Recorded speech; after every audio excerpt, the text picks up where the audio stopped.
जय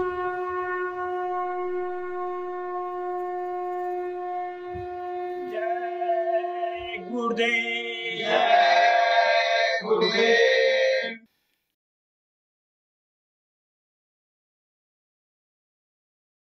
जय गुरुदेव। जय गुरुदेव। संसार के बंधन आज गुरु मैं तोड़ना चाहती हूँ। संसार के बंधन आज गुरु मैं तोड़ना चाहती हूँ। तेरे नाम के संग अपना नाम मैं जोड़ना चाहती हूँ। तेरे नाम के संग अपना नाम मैं जोड़ना चाहती हूँ। संसार के बंधन आज गुरु मैं तोड़ना चाहती हूँ। संसार के बंधन आज गुरु मैं तोड़ना चाहती हूँ। तुम संग ही जीना तुम संग ही मरना ऐसा हो जीवन मेरा। तुम संग ही जीना तुम संग ही मरना ऐसा हो जीवन मेरा। तुम संग ही हंसना तुम संग ही रोना ऐसा हो दृढ़ निश्चय मेरा। तुम संग ही हंसना तुम संग ही रोना ऐसा हो दृढ़ निश्चय मेरा।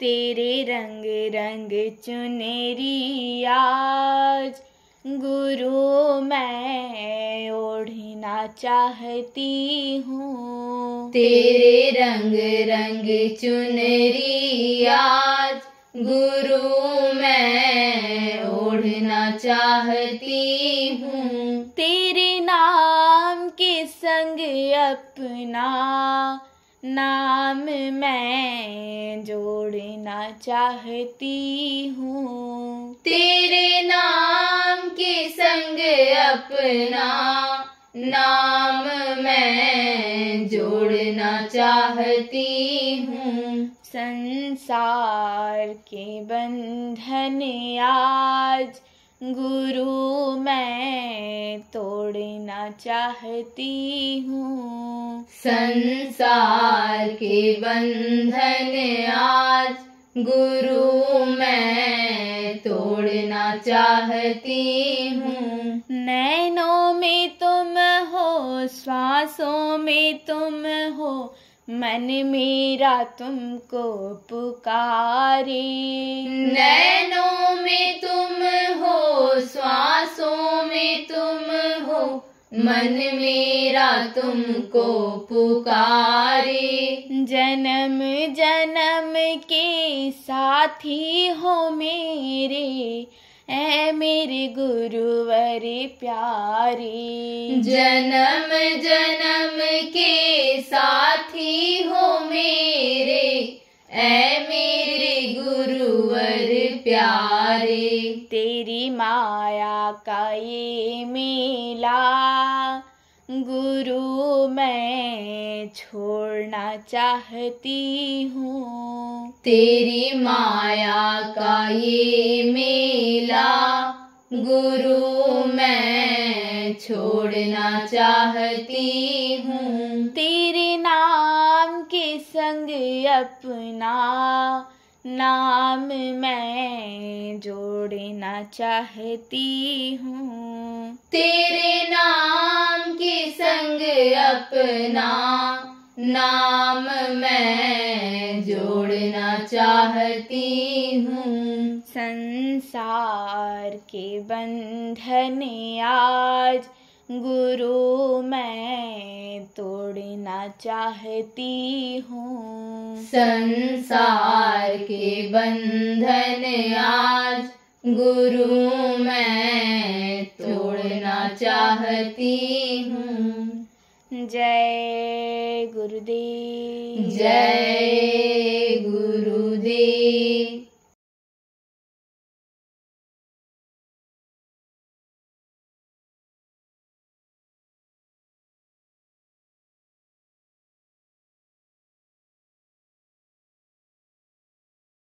गुरु महाराज ने बताया क्या? कोई नया रास्ता नहीं बताया। जो पुराने संत भेजे गए, सत्पुरुष ने पुराने संतों को जिनको भेजा, आप ये समझो प्रेमियों, जो उन लोगों ने बताया वही गुरु महाराज ने बताया। रास्ता एक ही है, मार्ग एक ही है, लेकिन यह है कि विधि सरल जब हो जाती है तो उस मार्ग पर चलकर, उस रास्ते पर चल करके आदमी अपने मंजिल तक आसानी से पहुंच जाता है।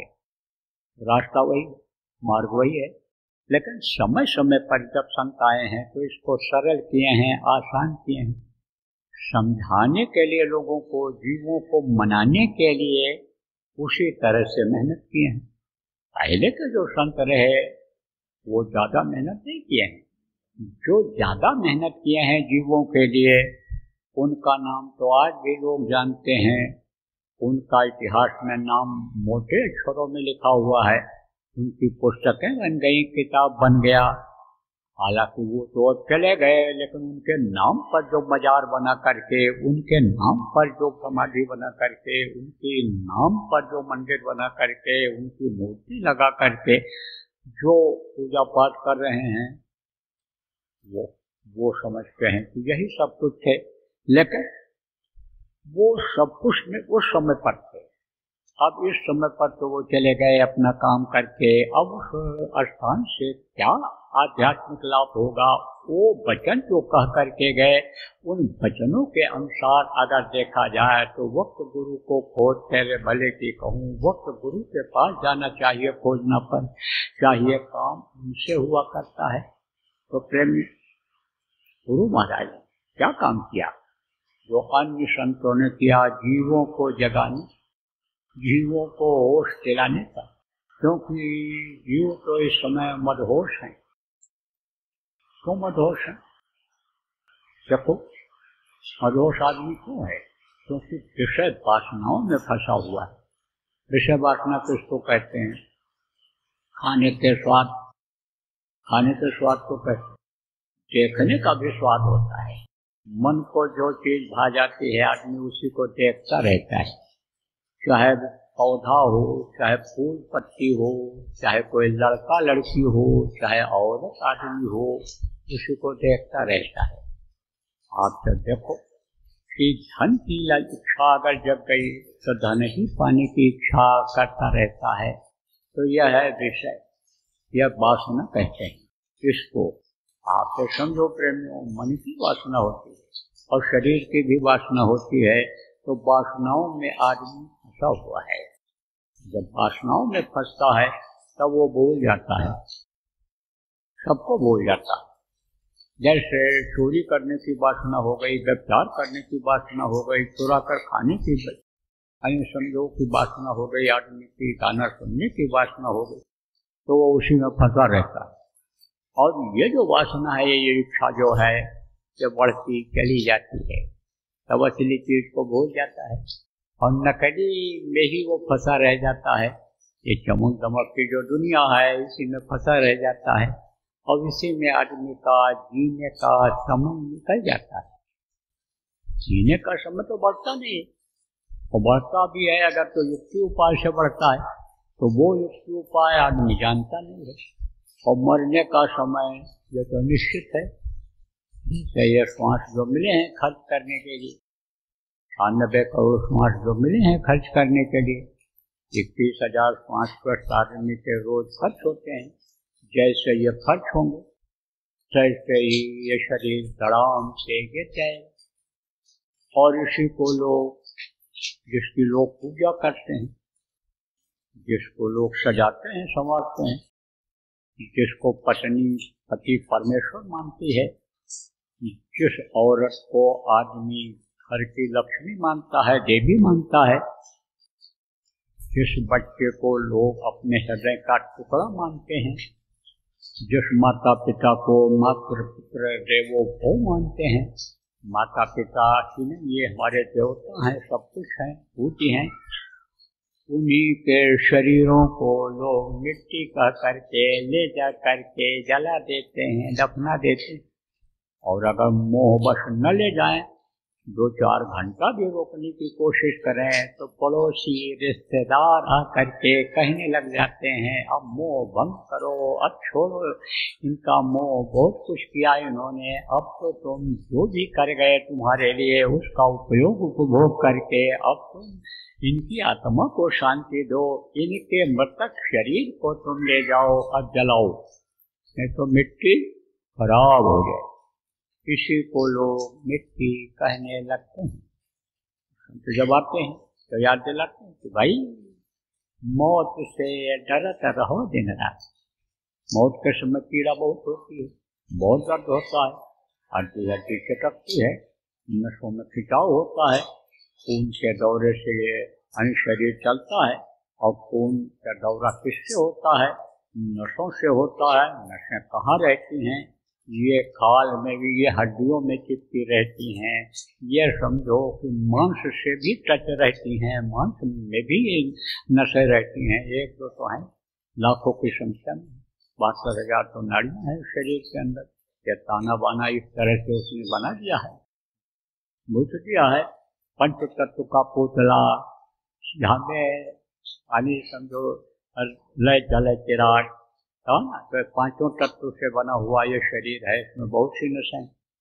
तो जब ये प्राण खींचते हैं, 10 प्रकार के प्राण हैं, ये जगह जगह पर बैठे हुए हैं। ये जब जगह छोड़ते हैं ऊपर की तरफ, जब ये बढ़ते हैं तो बड़ा दर्द होता है। उस वक्त पर जब ये नसें सूखती, उसमें संचार नहीं होता है, जिससे हड्डी को खुराक मिलता है, वो उसको जब नहीं मिलता है तो ये हड्डियां चट चट चट चट करके ये चटकती हैं। और दर्द इतना पैदा होता है कि सहजो मौत के समय पीड़ा उठे अपार, बिच्छू 60,000 जो डंक मारे एक साथ। सहजोबाई ने कहा, कैसी थी सहजोबाई बच्चियों? आप लोगों जैसे ही थी जो यहाँ पर बैठी, लेकिन उन्होंने अपना काम किया। अपना काम क्या है कि शरीर के रहते रहते अपनी जीवात्मा को परमात्मा तक उन्होंने पहुँचाया। तो जब उन्होंने पहुँचाया, इस बाहरी दुनिया से आगे बढ़ी, जब इस अंधकार से प्रकाश की ओर गई, तब उन्होंने सब कुछ देखा। जब ऊंचे स्थान पर आदमी पहुँच जाता है तो सब कुछ देखता है। आप लोग जो नीचे बैठे हुए हो, पीछे जो बैठे हुए हो, भले हमको न देख पाओ, हमारे गुरु महाराज का फोटो आप न देख पाओ, लेकिन मैं ऊंचाई पर हूँ, आप सब लोगों को देख रहा हूँ। ऐसे ही जब जीवात्मा ऊपर जाती तो सब कुछ उसको दिखाई पड़ता है। तो मरते समय उन्होंने देखा तो कहा, अरे ये तो छटपट कर रहा है, कारण क्या है? जब देखा कि हड्डी हड्डी चटक रही है और आंख की रोशनी खत्म हो रही है, खुद देख नहीं पा रहा है कौन है क्या है, चिल्ला रहा है, जबान टुटली हो गई है। लोग कह रहे हैं कि देखो ये चाचा खड़े हैं, पापा खड़े हैं, ये देखो बेटा खड़ा है, पोता खड़ा है, देखो इनको देख नहीं पा रहा है, चिल्ला नहीं पा रहा। तब उन्होंने कहा, जैसे बिच्छू डंक मारती है, उसके डंक में जहर होता है, और वो जहर जब अंदर जाता है जलन पैदा करता है, दर्द होता है, उसी तरह से इसको दर्द हो रहा है। 60,000 बिच्छू, 60,000 डंक मारे एक साथ। तो मौत के समय बहुत पीड़ा होती है, बड़ी पीड़ा, बड़ा दर्द होता है। तो समझो कि ये बातें आदमी भूल जाता है कि मौत भी एक दिन आएगी। यही बात आदमी भूल जाता है प्रभु को, जिन्होंने सारी दुनिया बनाया, जिन्होंने सारे देवी देवता को बनाया। तो संत जब आते हैं तो यही बातें दोहराते हैं, याद दिलाते हैं। देखो, दिन में काम करते हो और शाम को खाए, सो गए, तो दिन की जो घटना होती है, सुबह सुबह कोई घटना घट गई, कोई अच्छी खबर मिल गई, कोई खराब खबर मिल गई, कोई आपको गाली दे दिया, धोखा दे दिया, दिन भर याद आता रहता है और रात को वही सोचते रहते हो, नींद नहीं आता है। लेकिन सुबह जब उठते हो तो उसमें कमी आ जाती है और एक दो दिन के बाद उसको भूल जाते हो। ऐसे ही भूल और भ्रम के संसार में आदमी फंस जाता है और प्रभु को ही भूल जाता है। और जब संत आते याद दिलाते कि भाई यहाँ तुम्हारा कुछ भी नहीं है, एक दिन तुमको इसको छोड़ करके जाना पड़ेगा और जब छोड़ करके जाओगे तो ये धन पुत्र परिवार तुम्हारा कोई भी साथी नहीं बन पाएगा। इसलिए सतगुरु कहते हैं अगर वो पार होना चाहते हो तो मैं तुमको पार करने के लिए आया। भवसागर रूपी समुद्र में जो तुम डूब रहे हो, हंस रहे हो, रो रहे हो, खा रहे हो, पेट भर जा रहा है तुम्हारा, फिर पेट खाली हो रहा है, तुम जा रहे हो उसको खारिज करके आ रहे हो, नहीं खारिज करके जाओगे, लैट्रिन पेशाब के लिए नहीं जाओगे तो तकलीफ झेलोगे। तो ये सब क्या है? दुख है, कभी सुख आया, कभी दुख आया, कभी जन्मे, कभी मरे, तो ये सब क्या है? यह सब है भवसागर। सतगुरु आते हैं तो कहते हैं हमारा बाँव पकड़ो तो हम तुमको भवसागर से पार कर लेंगे। याद दिलाते हैं, ए जीवात्मा तुम्हारा घर ये नहीं है, तुम अपने प्रभु से बहुत दिन हो गया भटक गई, तब से फिर वहाँ नहीं पहुँची, प्रभु ने हमको भेजा है, विश्वास करो हमारी बात पर। धीरे धीरे विश्वास आने लगता है। विश्वास कब होता है? जैसे कोई बच्चा स्कूल में भेजा जाता है पढ़ने के लिए और वो पढ़ने लगता है, तेज हो जाता है तो विश्वास हो जाता है। जैसे बगल का कोई बच्चा भेजा गया था पहले और वो पढ़ करके अच्छे वादे पर चला गया, पड़ोसी पड़ोसी रिश्तेदारों को भी ये मालूम हो जाता है कि ये बच्चा अगर उस स्कूल में पढ़ेगा, वहाँ के मास्टर जी लोग पढ़ाएंगे तो ये भी आगे बढ़ जाएगा। ऐसे विश्वास होता है। एक डॉक्टर का इलाज किसी ने कराया, तकलीफ दूर हो गई, तो जब पता चलता है कि ये डॉक्टर काबिल हैं, ये अच्छा अनिसंभव दवा देते हैं, ये हमारे मर्ज को दूर कर देंगे, तो उनके पास आदमी जाता है, तब विश्वास होता है। ऐसे ही पहले विश्वास दिलाते हैं। देखो गुरु महाराज अपने थे, आज जिनको याद करने का समय, ऐसे थे, एक से बीमार लोग गए, असाध्य रोग वाले गए। डॉक्टर कह रहे थे कि बस अब दिन गिनो, अब ये जाने वाले, लेकिन उम्र बाकी थी, उम्र बाकी थी।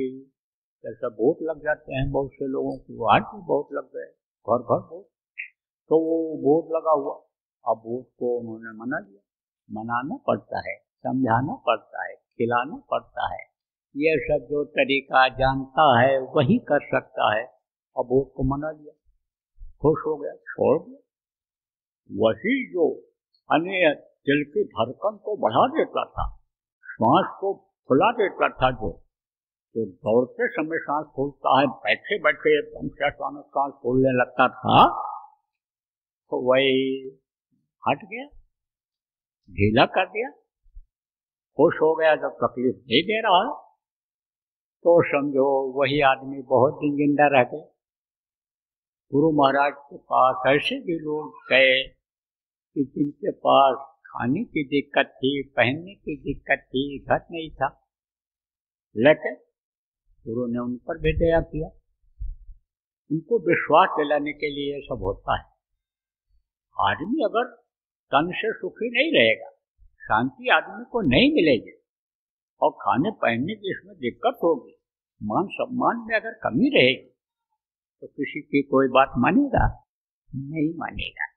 तो पहले तो गुरु महाराज ने इस तरह से लोगों को विश्वास दिलाया और उसके बाद में फिर इससे परे की जो विद्या है वो बताया उन्होंने, बहुत चीजें बताई। स्वस्थ कैसे रहें, गृहस्थी में लड़ाई झगड़ा कैसे न हो, कैसे रुपया पैसा में बरकत हो, मानसिक शांति कैसे मिले, इन सारी बातों को गुरु महाराज ने खोल खोल करके बताया, समझाया। और जब ये चीजें यानी समझो कि लोगों के हो गई, 4 पदार्थ का चलता के जो आदमी पैदा होता है मुट्ठी बांध करके पैदा होता है, और मुट्ठी में क्या लाता है? 4 पदार्थ का चलता के अर्थ, धर्म, काम और मोक्ष। अब आप ये समझो, गरीब को अर्थ मिल गया जिसको धन कहते, अर्थ धर्म, और धार्मिक आदमी के पास कोई चीज की कमी नहीं रहती है। जो सरता सागर मा जाही, यद्यप ताहि कामना नाही, तिम सुख संपत्ति भी नहीं बुलाए। और धर्मशील पैजा सुभाए, धन दौलत मान सम्मान, ये सब चीजें धार्मिक लोगों के पास आ जाती हैं। और धर्म की जो व्याख्या करते हैं, धर्म को जो समझा जाते हैं, वही पूज्य हो जाते हैं, उन्हीं को लोग भगवान कहने लग जाते हैं। तो ये चीजें तो मिली जाती हैं। लेकिन धर्म की जो व्याख्या करते हैं, धर्म को जो समझाते हैं, धर्म को जो सिखाते हैं, जो मानव का धर्म वो सिखाते हैं, ये कोई जरूरी नहीं है कि मुक्ति और मोक्ष ही वो दे ले जाए। देखो, अधर्म फैला जब, तब द्वापर में अधर्म जब फैला, भेजे गए। कौन भेजे गए? कृष्ण भगवान भेजे गए। कहाँ से आए? ब्रह्मस्थान से आए, 16 का काला लेकर के आए। तो उन्होंने धर्म की स्थापना कर दिया, दुराचारियों को खत्म कराया। कि कालस्थान से आए थे, और काल का काम क्या है? दया करना। दया किया उन्होंने, आप ये समझो प्रेमियों, दया किया उन्होंने। लेकिन जो नहीं माने उनका संहार भी उन्होंने कर दिया। संत तो थे, ऊपरी लोगों से तो आए नहीं थे, सतलोक से तो आए नहीं थे, इसलिए उन्होंने काल का संहार किया, जो काल रूप में थे।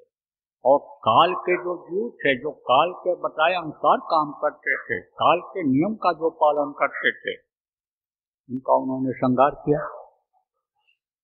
तो महाभारत खत्म हो गया। तो यह हुआ कि भाई अब हमको जाना। कृष्ण ने कहा, पांडव 24 घंटा उनके साथ रहते थे। पांडव ने कहा, महाराज लेते चलो हमको मत छोड़ना। बोले, भाई मैं तुमको नहीं ले जा सकता हूँ, मैं तुमको नहीं ले जा सकता, तुमको गुरु की खोज करनी पड़ेगी, त्रिकालदर्शी की खोज करनी पड़ेगी, उनके पास जाना पड़ेगा, उनके बताए हुए रास्ते पर चलना पड़ेगा, तुमको योग साधना करनी पड़ेगी, तब तुमको मुक्ति मिलेगी, तब तुमको मोक्ष मिलेगा। तो उन लोगों ने कहा, महाराज हम अब इस उम्र में योग साधना कर कैसे पाएंगे?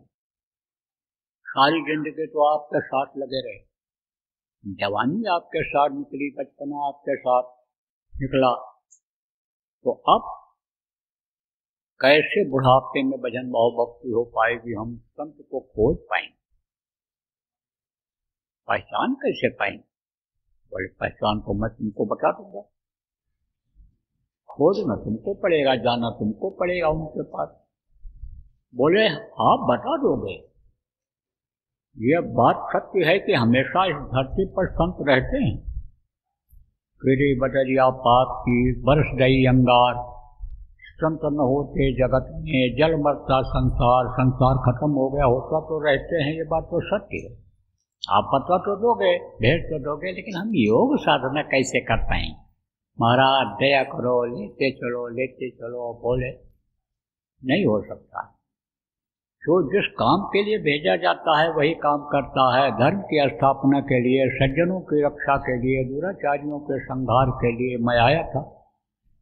और अगर तुम्हारा जीवात्मा का उद्धार करना है, कल्याण करना है, मेरे धाम अगर पहुंचना है, मेरा धाम देखना है, मेरा स्थान देखना है, तो तुम जाओ संतों के पास।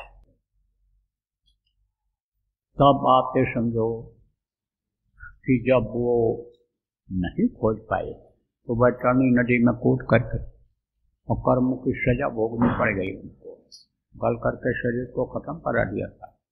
गीता के चौथे स्कंध के 34वें श्लोक में यही बात लिखी हुई। संतों को खोजो, जब जब संत जगत में आवे ढूंढ भाल उनके दिख जाओ, जाय करो दर्शन और सेवा, पड़े रहो सदा चरण। तो मुक्ति और मोक्ष दिलाने वाले कौन हुआ करते हैं? मुक्ति और मोक्ष दिलाने वाले हमारे गुरु महाराज जैसे संत हुआ करते हैं। अब आज जो आप पहली बार आए हो तो भाई मुक्ति मोक्ष किसको कहते हैं? देखो, शरीर की मुक्ति अलग होती है। जैसे शरीर छूट गया, प्राण निकल गया, जीवात्मा निकल गई तो शरीर से मुक्ति मिल गई। ऐसे ही जीवात्मा की मुक्ति होती है। तो जीवात्मा जब मुक्त हो जाती है, शरीर को चलाने वाली शक्ति परमात्मा की अंश ये जीवात्मा जब मुक्त हो जाती है और ये अपने स्थान पर, जहाँ इसका स्थान रहा है पहले कभी, जिसको आप घर कहते हो, उस घर मुझे घर जगह पहुँच जाती है, तब इस दुख के संसार में दुख झेलने के लिए नहीं आती है। और मैं तो बसास जीर्णानि, जैसे कहा उन्होंने, बसास जीर्णानि यथा विहाय नवानि, यानी एक में से निकाले और दूसरे में बंद कर दिया कर्मों के अनुसार। कुत्ता की योनि से निकाला तो बिल्ली में बंद कर दिया, बिल्ली से निकाला चूहे में बंद कर दिया, चूहे से निकाला तो आसमान में उड़ने वाले चौथा महीना के शरीर में बंद कर दिया, वहां से निकाले तो कीड़े मकोड़ों के शरीर में बंद कर दिया। बंद होना पड़ता है, जाना पड़ता है, लौट लौट 84 आना पड़ता है। ये 84 लाख योनियां हैं, इनमें आना पड़ता है। मुक्ति जीवात्मा की नहीं हो पाती। तो मुक्ति मोक्ष का रास्ता कौन बताते हैं? हमारे गुरु महाराज जैसे संत इस धरती पर हमेशा रहे हैं। संतों की ये भूमि रही है और संतों ने जो रास्ता बताया, जो दिशा दिया, उसी से दुनिया को सुख का अनुभव हुआ, शांति का अनुभव हुआ, बरकत उनको मिली, धन पुत्र परिवार में बढ़ोतरी उनके हुई है। इतिहास होता रहा।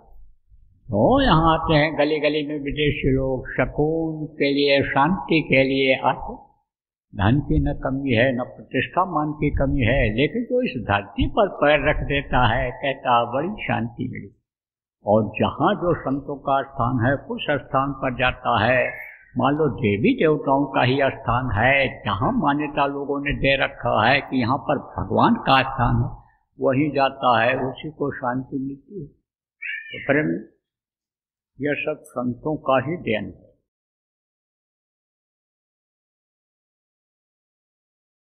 लक्षण सब दिखाई पड़ रहे हैं। ये देखो, गर्मी बढ़ती चली जा रही, तापक्रम बढ़ता चला जा रहा है। अब पानी बरसेगा, ओला पत्थर गिरेगा, अतिवृष्टि होगी, ये सब लक्षण हैं। यह समझो, ऐसे भी छोड़ो, अगर आप देखो लक्षण के हिसाब से देखो, जिसको वैज्ञानिक लोग शोध करके अब समझो कि बताने लगेंगे, तो खराब समय आ रहा है चारों तरफ से। लेकिन अब बचना भी है, बचाना भी है, बचना भी है और बचाना भी है। आज देखो, प्रहलाद का क्यों नाम है? प्रहलाद का नाम जो नहीं भी जानते थे वो भी लोग जान गए। छोटे बच्चे जो अभी पढ़ते हैं 4-5 दर्जे में स्कूल में, और प्रहलाद का नाम नहीं जानते थे वो भी जान गए। उनको जब घर वालों ने ही बताया कि प्रहलाद बच गए थे और होलिका जल गई थी, अत्याचार का अंत हो गया था, और जो है यानी भक्त की रक्षा हो गई थी, न्याय की जीत हो गई, सत्य की जीत हो गई थी, तो प्रहलाद का नाम वो भी जान गए। अब ये समझो, प्रहलाद में अगर शक्ति न होती तो कैसे बचते? कैसी शक्ति? भक्ति की ही शक्ति सही, लेकिन कुछ शक्ति तो थी बचने की, तब तो जान बच गई। और नहीं तो होलिका जला डालती, इनको खुद निकल जाती या जल जाते। ऐसे बचने की भी जरूरत है और बचाने की भी जरूरत है। जय गुरुदेव। सरकारी व गैर सरकारी अनुदान के लिए बिना सत्संगियों के सहयोग द्वारा जनहित के कार्यों में लगी हुई बाबा जय गुरुदेव धर्म विकास संस्था का मुख्यालय पिंगलेश्वर रेलवे स्टेशन के सामने मक्सी रोड, उज्जैन, मध्य प्रदेश में है। यहाँ पर सत्संग व नामदान का कार्यक्रम होता रहता है। अतः आप श्रोताओं से अनुरोध है कि बाबा उमाकांत जी महाराज के आश्रम उज्जैन एक बार परिवार सहित जरूर पधारिएगा। आपके सुझाव के लिए व्हाट्सएप नंबर 9575600700। जय गुरुदेव।